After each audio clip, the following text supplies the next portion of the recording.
Amigas, amigos, buenas tardes. Estamos aquí platicando en Revolución de las Conciencias. Hoy nos toca platicar sobre los temas internacionales, como casi todos los jueves, viernes que estamos aquí en el programa. Está conmigo la mejor internacionalista de FES Aragón, Karen Velázquez Lugo. Hola, Karen. Hola. ¿Cómo estás? ¿Bien? Bien, todo bien. Qué bueno. Gracias. Pues la semana pasada estuvimos pregonando y estuvimos preparándonos a fondo sobre un tema que para nosotros era de suma importancia, ¿no? La visita de la vicepresidenta Kamala Harris.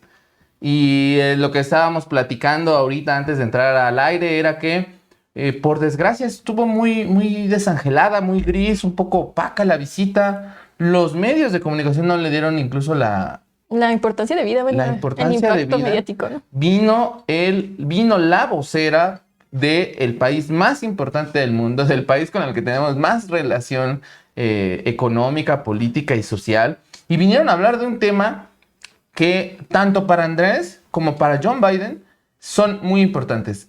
El tema migratorio y otros temas. O sea, hablaron seguramente de muchas más cosas, pero el tema migratorio es muy importante. Viene después Kamala Harris de haber visitado, primero llegó a Guatemala, donde estuvo también todo un día haciendo diversas gestiones. Y a su segunda visita fue aquí en la Ciudad de México. Por ahí hubo algún comentario de que si bien iba a ver el tema migratorio, debió haber dado una vuelta por la frontera, por los estados fronterizos. No lo hizo. Ah, un tema difícil, un tema complicado. ¿Tú cómo viste esta visita, Karen? Pues yo creí que iba a tener más impacto, la verdad, ¿no? Sobre todo tomando en cuenta de la importancia que tiene México en los aspectos migratorios, ya que más del 90% de su población migrante está en Estados Unidos, ¿no? Y que también, como ya en otros programas lo habíamos tocado, la parte de los países tapón y de cómo México también juega un papel fundamental para ello en el... sí, tratar de mitigar la llegada de los migrantes hacia Estados Unidos, ¿no? Entonces, yo creí que los medios iban a estar como mucho más presentes o que iba a tener un mayor impacto o que se iban a llegar a resoluciones más firmes, ¿no? Porque también, bueno, lo que pude visualizar en la investigación que hice, tampoco hablaban como tal de a qué acuerdos exactamente se habían llegado, más bien fue como, sí, como una charla más cordial, como para conocerse entre el nuevo gobierno estadounidense, el gobierno de Obrador. Y bueno, creo que esto tiene como, bueno, supongo que para un primer inicio está bien, sin embargo, creo que hay que profundizarse en el tema, ¿no? O sea, bueno, supongo que va a haber otras reuniones posteriores, que al menos ya hubo un primer encuentro, que ya hubo un acercamiento y también se dejó claro qué es lo que busca el gobierno de Biden, ¿no? Con México con respecto a la migración y con los países centroamericanos, ¿no? Con respecto al discurso que dio esta Kamala al llegar, hizo un giro en el discurso migratorio con respecto acentuó muchísimo lo que son los factores de raíz, tomando en cuenta las problemáticas nacionales de cada país y, bueno, daba a entender que si resolvíamos las problemáticas internas de los países, la reducción en migración sería mayor porque las personas preferirían quedarse en sus países que migrar, ¿no? Esto pues es un tema muy complejo, ¿no? Porque como ya también lo hemos tocado en otros programas, pues no nada más son cuestiones económicas, ¿no? Ahora son también cuestiones sanitarias, son cuestiones sociales, de violencia. Entonces, hablar sobre por qué las personas migran, que era una pregunta que hacía Kamala en su discurso, es una investigación y es todo un entorno muy amplio, ¿no? En muchos sectores, no solamente en lo económico, que yo creo que fue en lo que más se centraron, ¿no? Claro. También fue uno de los factores que pude notar, que se hablaba mucho de las cuestiones económicas, tomando en cuenta de que Kamala también se reunió con líderes sindicales, de trabajadores y con mujeres emprendedoras, ¿no? Esto también dio como importancia a este sector en el que ella proponía que si se fortalecía los trabajos y se les daba más oportunidades de empleo a las personas, considerarían quedarse en sus países, ¿no? Y también en el factor de las mujeres, la importancia de las mujeres emprendedoras y de cómo ello también decantaría a bueno, ya lo llamaba, en un mayor desarrollo en los países, que también tendría beneficios en Estados Unidos. Este mismo aspecto de la migración, ¿no? Claro.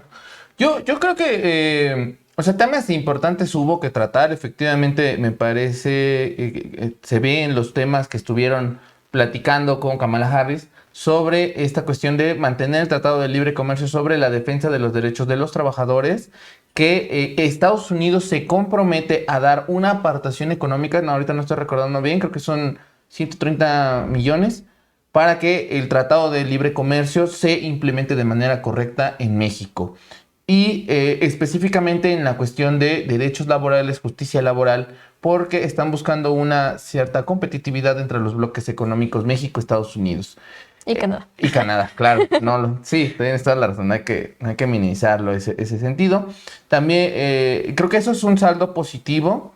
Creo que podemos estar hablando de que la visita de Kamala Harris es un saldo positivo, pero también creo que es porque no se tocaron los temas a profundidad. Y aquí quisiera yo centrar en el sentido de que hablar del tema migratorio, a México le vino a decir, dentro de las pláticas públicas que se conoce, es que tiene que aumentar la presencia de seguridad. No dicen militares, pero formalmente son militares, sabemos que es Guardia Nacional, en la frontera sur. Y eso exactamente es el papel que México va a desempeñar en el proceso migratorio de Joe Biden, porque comparémoslo con las cifras que tenemos, que en este último trienio, trimestre, regresaron a más de 180,000 migrantes a los albergues que están en México. O sea, Estados Unidos reenvía, regresa, expulsa a cientos de migrantes, 180,000, incluso más que en la era Trump, ¿no? Sí. Incluso más que en los momentos Trump. Joe Biden se está topando con un problema serio y que es central para su gobierno y para su campaña. Porque, por ejemplo, a partir de la pandemia, Estados Unidos podía tomar a los migrantes que llegaban a sus fronteras y regresarlos inmediatamente sin derecho a que ellos pudieran pedir asilo político. Y a partir de la pandemia, por una cuestión sanitaria, creo que es la cláusula 42, el artículo 42 que ellos tienen, pueden decir es un riesgo migratorio, no te permito ni siquiera que pidas el asilo. Y Joe Biden lo sigue manteniendo. No ha detenido las expulsiones en el país migratoriamente. Me parece que ha detenido los centros migratorios hasta cierto nivel. Ya no hay jaulas, eso es lo que se sabe, o no hemos tenido fotos. Y todo se lo está cargando otra vez a México, el tema migratorio. Y la estrategia es, no me parece incorrecta el decir, bueno, vamos a generar condiciones económicas en los propios países para que se queden. No es, pero digámoslo claramente, son condiciones de largo plazo. O sea, en un año tal vez podamos estar viendo resultados pronto, ¿no? O sea, los más rápidos. Y en realidad tal vez en unos 5 o 6 años podamos encontrar un desarrollo en la región que haga que disminuya, pero en realidad esta situación de la migración seguirá. No creo que estas pláticas en realidad tengan un impacto en el corto plazo. Sí, tal vez en lo económico para México, porque ese es un acuerdo también. El que México sirva de país tapón, de país que detiene el flujo migratorio, tiene mucho que ver ahorita esta cuestión de que Estados Unidos está dándole vacunas a México. Sí. ¿No? Sí, definitivamente tiene que ver con este intercambio, ¿no? O sea, tampoco es de a gratis que México tenga prioridades para la vacunación, ¿no? Claro. Sin embargo, creo que es importante esto que mencionas con respecto a los factores del ejército en la frontera. Y sí, definitivamente creo que eso también ya lo habíamos tocado antes, ¿no? O sea, de cómo Biden quiere dar la mejor faceta dentro de Estados Unidos, de un ámbito más social, más democrático, la cuestión de las jaulas que habíamos dicho que ya no creo que quiera que se vuelva a repetir eso en los periódicos a nivel mundial. Sin embargo, pues alguien tiene que hacer esa chamba, ¿no? Alguien tiene que hacer ese trabajo que no quiere él hacer, ¿no? Además de que, por lo que he estado viendo, también quiere darse el voto de confianza con los migrantes que ya están allá, que ya residen ahí, y pues es más fácil delegarle esas tareas a México, ¿no? Y Totalmente. que sí lo ha estado haciendo. Aunque pues México de otras propuestas, como, bueno, porque también hablaron de eso, ¿no? De la propuesta que se les había dado a los países centroamericanos de el programa Jóvenes Construyendo el Futuro y Sembrando Vida. Sin embargo, también, bueno, Kamala dio a entender que pues estaba muy bien y todo, pero que ella quería ver resoluciones, ¿no? Y que creo que eso también es importante, ¿no? O sea, hay que hacer las estadísticas de si los programas están funcionando, cuáles son las fallas de esos programas para poder ser implementados en otros países, empezando por México, ¿no? Y pues a ella, más que importarle de si se llevan a cabo estos programas sociales o no, le interesa que se detenga la migración, ¿no? Y todos sabemos que uno de los aparatos que lo hacen de manera más eficiente y más rápida, pues sí es el ejército, ¿no? En este caso la Guardia Nacional. Pero bueno, ahí pondría en contraste a México, ¿no? O sea, que México en qué sentido se va a posicionar y cuál va a ser su estrategia, sobre todo para no violentar los derechos humanos, ¿no? Los derechos de los migrantes. Eso también es un factor sumamente importante, porque el desplegar militares en la frontera también conlleva una serie de enfrentamientos. Y pues empezaríamos otra vez en este factor social, ¿no? Porque también en México, aun cuando es un país de migrantes, existe este entorno de la xenofobia, ¿no? Claro. En donde hay una parte de la población está de acuerdo con que los migrantes, pues por algo están migrando, o sea, se hace esta concientización de la migración, pero por otra parte escuchamos discursos de me están quitando el trabajo y demás, ¿no? Y creo que justo la implementación de Sembrando Vida fue uno de los aspectos o proyectos que Obrador destinó específicamente hacia los migrantes, para decir, no te están quitando el trabajo, yo aquí les estoy dando sus oportunidades, o tú también puedes ingresar a este programa siendo mexicano, ¿no? O sea, en ningún momento se les estaba negando o era exclusivamente de migrantes, ¿no? Sin embargo, también deberíamos hablar de este contexto social, sobre todo hablando del país estadounidense y el nivel de xenofobia que tiene, ¿no? O sea, es uno de los países más racistas, ¿no? Sí, porque a lo mejor los compañeros y compañeras que nos están viendo hablamos sobre el racismo y la xenofobia que puede haber en México, pero me parece que no está tan exacerbada y no es un punto de quiebre tan duro como lo es para los norteamericanos, ¿no? O sea, en el tema norteamericano es esta cuestión muy importante. Hay una cuestión de fractura nacional. De hecho, podríamos decir que el punto entre el debate entre la campaña Trump-Biden fue el tema migratorio, uno de los puntos centrales que dividió a toda la nación. Entonces, creo que estaremos hablando de que es muy complicado. Creo que tienes toda la razón en la cual los programas de Sembrando Vida y Jóvenes Construyendo el Futuro, creo que por lo que hemos visto, el presidente de Guatemala en la visita que tuvo hace un mes en México, lo toma como una opción para seguir construyendo. Y me parece que Andrés Manuel está construyendo un bloque en Centroamérica junto con ahí el presidente de El Salvador, Bukele, que también tiene una buena relación, que Bukele está muy cuestionado como un presidente un poco fascista, algunos lo dicen. No lo sé, habría que hacer un programa analizando El Salvador porque ha tenido algunos puntos muy interesantes. Pero vamos a hacer un pequeño corte, amigos, amigas, y seguimos platicando sobre la visita de Andrés Manuel, Centroamérica y todo lo que tiene que ver internacionalmente con este tema. Regresamos.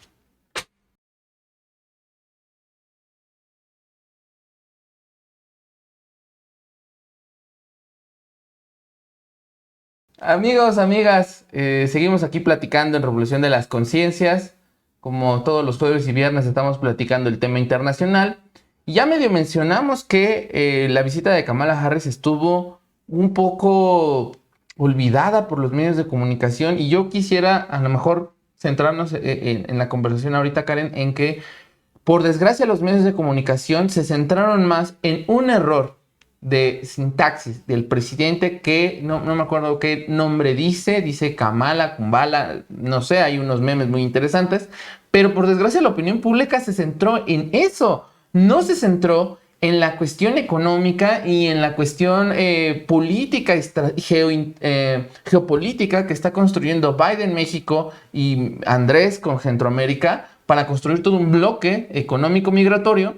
No se centraron en eso no nos importó. Lo que nos importó es un error de Andrés Manuel. Incluso por ahí vi algunas críticas en la República del Twitter donde decían que Andrés Manuel se había vestido mal, iba mal vestido, un traje sucio. Eso a mí me parece muy interesante que hay que decir, que hay que como comentar. Bueno, sí. No hay nivel, o sea, no hay nivel a lo político, no hay nivel a lo internacional para hablar de esto. Pues es complicada. Bueno, hablar desde lo internacional, en las cuestiones diplomáticas, cuidar esos detalles son como sumamente importantes por cuestiones de protocolos y etiquetas, ¿no? Claro. Pero bueno, o sea, de Obrador siempre se ha hablado mal de cómo se viste, ¿no? Desde que estaba en campaña, recuerdo que más que hablar de sus propuestas, y creo que esa es como una desvalorización que se le tiene al personaje de Andrés en los medios de comunicación, que tal vez no debería ser como tan, sí, tan precisos o recalcar tanto estos factores de vestimenta o así. Recuerdo que cuando estaba en campaña igual decían, es que no limpia sus zapatos, es que ¿por qué trae un traje que le queda más grande, no? Y es como, bueno, ajá, pero escuchaste sus propuestas, fue un debate de tantas horas y tú lo que puedes sacar en tu nota es que no se abrochó bien la corbata o lo que sea que haya hecho en este tipo de aspectos. Y bueno, tal vez sí el factor de decirle presidente tal. Pues sí, no, o sea, no, es algo que tal vez no debía haber pasado, pero o sea, a todos nos pasa, ¿no? Yo también me pasó. A mí también me pasó.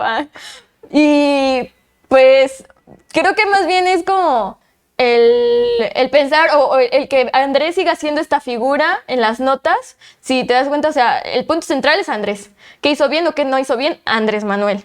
No el tema al que se trató, no, ni siquiera con quién dialogó, o sea, yo estaba en la expectativa de va a venir la vicepresidenta de Estados Unidos, o sea, va a hablar del tema más importante para México por ambos sentidos, recibe migrantes y no solamente eso, es un país de migrantes.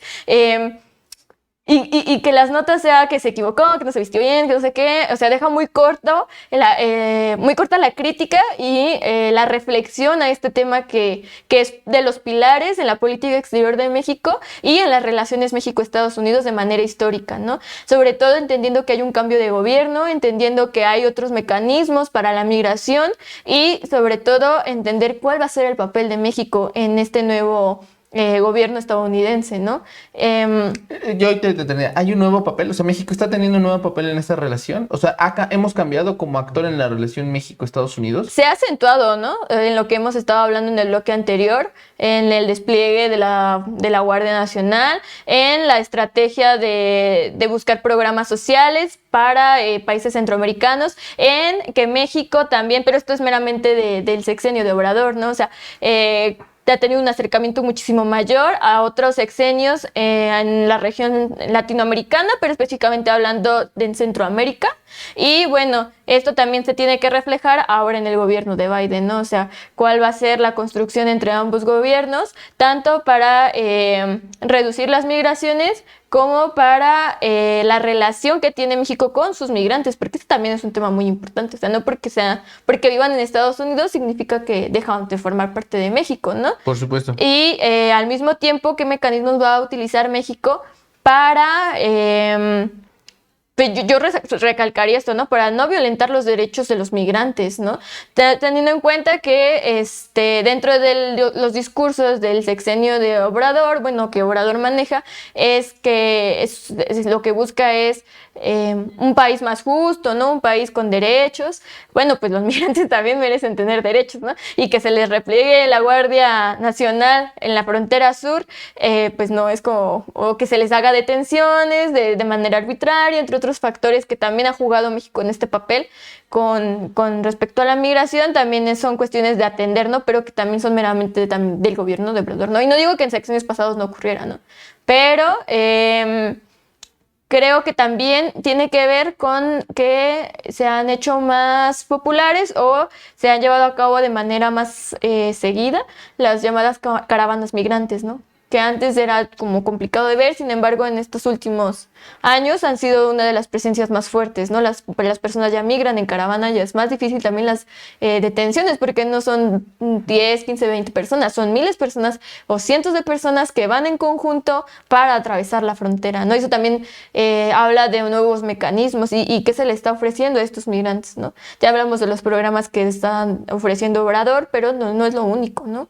También ahí podríamos hablar de cómo son los centros de detención para migrantes, si realmente se les están dando sus derechos, ¿no? O si pues no se está haciendo de manera adecuada el retorno a sus países, ¿no? De origen. Eso es todo un tema, ¿no? Y pues regreso a lo que estábamos hablando en un principio, ¿no? O sea, todo esto se pudo haber abarcado en la nota, o sea, estuvo todo un día, y ver de manera repetida y repetida que Obrador estuvo mal por cómo asistió, que estuvo mal por no decir bien el nombre. O sea, sí, fue un error de Obrador y sí, se tenía que señalar, ¿no? No se iba a dejar de estar perseguido, sobre todo Claro. siendo un mandatario, ¿no? Pero había muchos temas más a que abordar, ¿no? Y sobre todo si realmente nos importan los migrantes que tenemos allá y en general el factor migratorio que se vive en México, ¿no? La entrada de migrantes se hace, ¿no? Y no es algo que deje de pasar o así. Y que es un tema que tiene también un impacto económico y que tampoco o sea, que se habló en esta visita y tampoco lo vi muy presente en las redes, en los medios de comunicación, ¿no? O sea, era todo muy ambiguo, pero ¿qué tal la crítica hacia lo que hizo mal Obrador? Eso sí siempre está presente, ¿no? Sí, tristemente, ¿no? Varios medios de comunicación se centraron en lo que no debían o en lo que les daba la nota, porque eso me queda claro. Hay más vistas cuando se habla sobre lo que hace mal el presidente de la República que sobre puntos que me pareciera que fueron un éxito. Yo cerraría esta cuestión de Kamala, la visita de Kamala Harris en México, que se habló sobre el tema migratorio, pero se habló también se comprometió a una inversión económica en México importante, se comprometió a a enviar vacunas para México, se comprometió a crear centros de desarrollo para la frontera sur y para la frontera norte, se comprometió a que se implementara el Tratado de Libre Comercio, México, Estados Unidos, Canadá, y me parece que hay bastante de que decir que fue una reunión positiva. Digo, estás haciendo reuniones con lo que se conoce como el imperialismo, con la máquina capitalista más grande, y tienes que acotar muy bien las negociaciones para que no te ganen por los lados. Me parece que también el objetivo de Andrés de tratar de ser un país con más independencia, más soberanía, por decir de una palabra, creo que está pasando. Sin embargo, creo que está subyugado al tema migratorio y esa es la moneda de cambio que ahorita México está jugando, ¿no? Tristemente, y hay que ver el tema de los derechos humanos y los centros de atención, como tú bien lo dices. No sé si quieras decir algo más sobre la cita de Kamala. No. No, pues nos quedamos con eso, ¿no? Un poco gris, pero con buenos resultados. Con buenas propuestas. Parece que hay buenas propuestas. Esperemos los resultados. Interesante. Una negociación sobre la mesa que hay que ver. Esperaba que las izquierdas radicales salieran a protestar en la visita de la mano derecha del mal, pero no hubo protestas, ¿no? Sí, no vi noticias. No vi nada de eso. Bueno, vamos a un pequeño corte y vamos a platicar sobre Pedro Castillo, Perú, y esta cuestión de que parece que gana, pero no están reconociendo allá en Perú el triunfo, no le han dado la constancia. Entonces, vamos a regresar.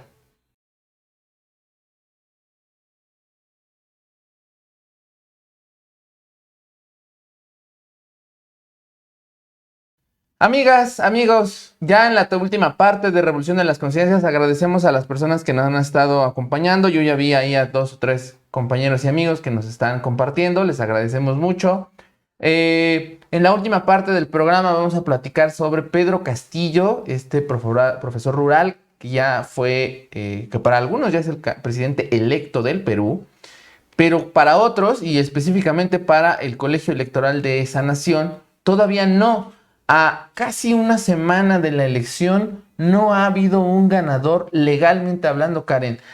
Hay quien dice que hay un intento de fraude, pero de los dos lados. O sea, Keiko Fujimori dice, los otros me quieren hacer un fraude. Y Pedro Castillo también está diciendo, y toda la izquierda nos quieren hacer un fraude.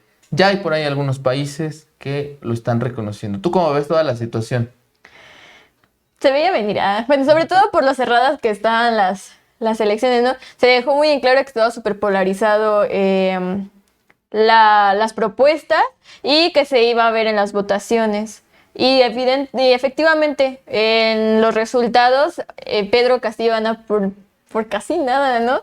Y justo creo que es uno de los factores por los cuales se pudo haber metido esta cuestión del tribunal. Sin embargo, si ya tiene más de la mitad, que es en las estadísticas, o en el porcentaje, es el resultado, pues se ve quién gana y quién pierde, ¿no? Claro. Sin embargo, es una táctica de la derecha que siempre, o sea, los tribunales siempre son como, si no gané, bueno, ahora, y también a veces de la izquierda, ¿no? O no hay. Pero, bueno, este mecanismo, tengo un conflicto con los tribunales, ¿no? ¿Por Porque... qué? Ya te han agarrado. Todavía no. Pero el sistema judicial es uno de los, bueno, en mi parecer es de los menos confiables y en donde pues se hacen como los mecanismos, ¿no? de ceder, de negociación.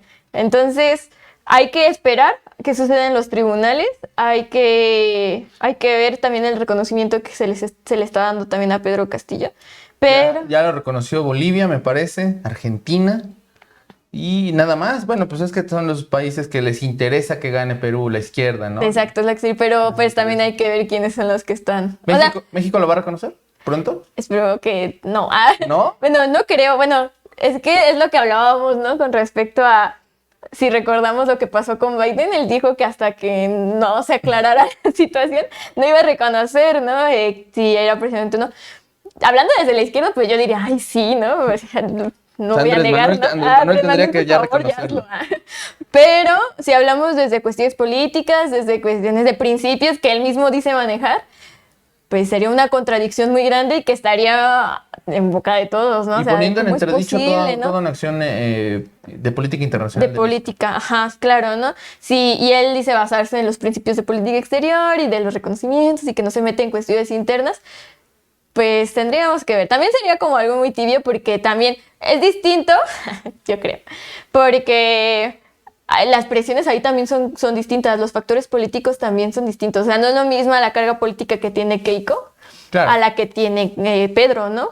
Y el apoyo que se le tiene. Entonces, yo creo que, por ejemplo, para Bolivia y para Argentina, el darle el apoyo y el reconocimiento también es un factor geoestratégico que tal vez para México no sería como muy relevante. Bueno, o sea, tal vez en cuestión regional sí, pero no en un acercamiento como los que tienen Bolivia y Argentina, ¿no? Entonces, pues... yo le recomendaría a Obrador que si quiere mantener sus principios de política exterior que ha estado manejando, Yo sé que Andrés no nos lo ve. haga. Yo sé que Andrés nos Díganle ve a este Obrador que no lo programa. haga, quien lo vea. Díganle que no lo haga.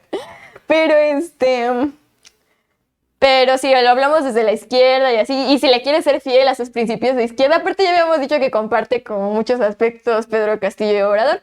Pues tal vez Buenos y malos, ¿eh? Sí, claro, De lo bueno, bueno y de lo malo. hablábamos de lo conservador en lo social, ¿no? Que Sí, también puede claro. llegar a tener a empatar Pedro Castillo y Obrador, por ejemplo. Pues igual y eso le daría puntos para... Es algo que a él le hubiera gustado que hicieran, tal vez.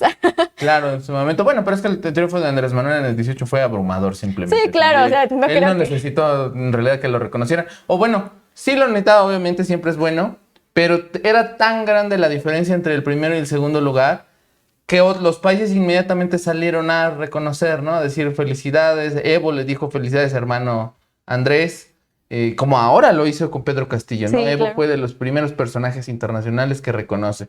Feliz porque Vargas Llosa parece que no va a ver a Keiko Fujimori presidenta. Yo estoy muy feliz. Que bueno, ojalá que Keiko no lo sea, porque Sí, es de lo peor. O sea, es como tener a Calderón otra vez de presidente aquí. Aparte ¿no? también Un quedaría Calderón como... enojado. quedaría como en duda otra vez el factor democracia, ¿no? Porque si en las urnas y en los votos, o sea, en el porcentaje va ganando Pedro Castillo, porque se le tendría que dar el triunfo a Keiko, ¿no? Y pues retomar este factor interno que tienen en la política de Perú, ¿no? O sea, el por qué es que han cambiado tanto de presidente, las cuestiones de corrupción. Claro. También es un tema muy complejo, ¿no? Que ahorita está viviendo Perú nuevamente después de las elecciones, ahora pasar por el tribunal. Pues también habla de esos mecanismos estatales y de cómo se llevará a cabo, ¿no? O sea, ahora sí que hay que estar en la espera de qué es lo que deciden estos tribunales y de cómo es que pues se van a dar estas alianzas, ¿no? Sobre todo creo que ahorita no quiere perder terreno, bueno, se entiende que el apoyo hacia meter las cuestiones a tribunal para una posibilidad de que Keiko quede, justo es hacia los aspectos, a los sectores empresariales, ¿no? Por supuesto. Entonces, no se le iban a dejar muy fácil a Pedro Castillo, sobre todo con tan mínima diferencia en los porcentajes, ¿no? Se entendía o se puede entender el por qué las élites empresariales nunca quieren soltar su parte. Sin embargo, espero que también se sepa defender el triunfo de manera interna, ¿no? O sea, aquí también se tendría que ver las movilizaciones sociales, cómo se está organizando la izquierda, qué va a hacer Perú Libre, cómo se está aglutinando este factor político, ¿no? Que también puede llevar a un movimiento, sea respetada o no sea respetada la elección de Pedro. Sobre todo espero que sí sea respetada, ¿no? Le habíamos quedado en claro que esperábamos que Pedro Castillo gane las elecciones. Y pues hay que estar a la espera y hay que estar viendo las movilizaciones, cómo se va a encontrar ahora el pueblo peruano, ¿no? Esto también da para mucho en factores internos y en la lucha en contra de estas élites empresariales que tienen de lado en muchas ocasiones al sector judicial, ¿no? Sí, definitivamente ya lo hemos visto que a través del sector judicial, yo me refería más al caso de Bolivia, que es donde la derecha encuentra mucho poder. El caso de Brasil, que es donde vienen el golpe blando, digo, orquestado a partir del Senado, donde 58 senadores destituyen a Dilma, una presidenta que había sido votada por más de 30 millones de brasileños en su momento. Un último comentario sobre el tema de Alberto Fernández y sus terribles declaraciones. ¿Son terribles o estás fuera de contexto? Para quien no tenga claro, por ahí Alberto Fernández, presidente de la Argentina, hace un comentario de que los mexicanos son descendientes de los indios, los brasileños descendientes de la selva, y nosotros, los argentinos, hablando de él, llegamos descendientes de los barcos. De los barcos. ¿No? Pero es una cita de Octavio Paz, o sea, no se nos olvide. Un premio Nobel mexicano que ahora está muy cuestionado, ¿no? Es muy cuestionado por varias formas. ¿Quién en el siglo XXI le hace caso a Octavio Paz? Es cierto. Pues caso no, pero sí, yo creería que es un intelectual que hay que leerlo porque formó parte del siglo XX. Sí, claro, pero ya no es, ¿no? Ya. Ay, bueno, pero pues para venir a citarlo. Pues sí, o sea, sí he escuchado la cita y así. Creo que fue un comentario erróneo, bueno, que fractura toda la estructura latinoamericana, ¿no? Porque estábamos acostumbrados a escuchar ese tipo de comentarios de la ultraderecha, ¿no? De la derecha, pero pues no lo esperábamos de un personaje como Alberto, ¿no? Bueno, al menos yo, ¿no? Yo lo consideré, bueno, o sea, se consideraba sobre todo pues un cambio, ¿no? De hecho, cuando él llega a la presidencia, se compara con que puede llegar a acordarse con gobiernos de izquierda, ¿sí? Y bueno, esos tipos de comentarios no es como que sean muy, bueno, no sé, o sea... Yo creo que fue un lapsus, probablemente se equivocó, probablemente algún asesor le dijo, Octavio Paz es uno de los intelectuales más importantes de México, que hasta cierto punto académicamente hablando puede ser entendido, o sea, que alguien te diga, Octavio Paz es tu premio Nobel mexicano. Bueno, pues debe ser uno de tus intelectuales. Tal vez citó mal. Pues sí, pero no agarras la primera cita que te sale en Google, ¿no? Y dices, ahí está, porque es la más popular, ¿no? O sea, contextualizas. Constantemente es como uno lo lee y dijo, oye, Macri volvió al gobierno. No, fue Alberto.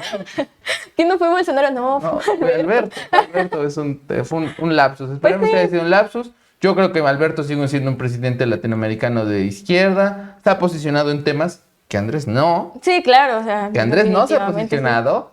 Sí. Y bueno, todos cometemos errores como Obrador llevando mal a Kamala, ¿no? Bueno, amigos, amigas, hoy estuvimos platicando sobre Kamala Harris, su visita en México, sobre el triunfo posible o no, estamos en días de saberlo, de Pedro Castillo en Perú y un pequeño pasado sobre el tema del presidente Alberto Fernández. Les agradecemos mucho que nos hayan acompañado. Estamos viendo la próxima semana, Karen.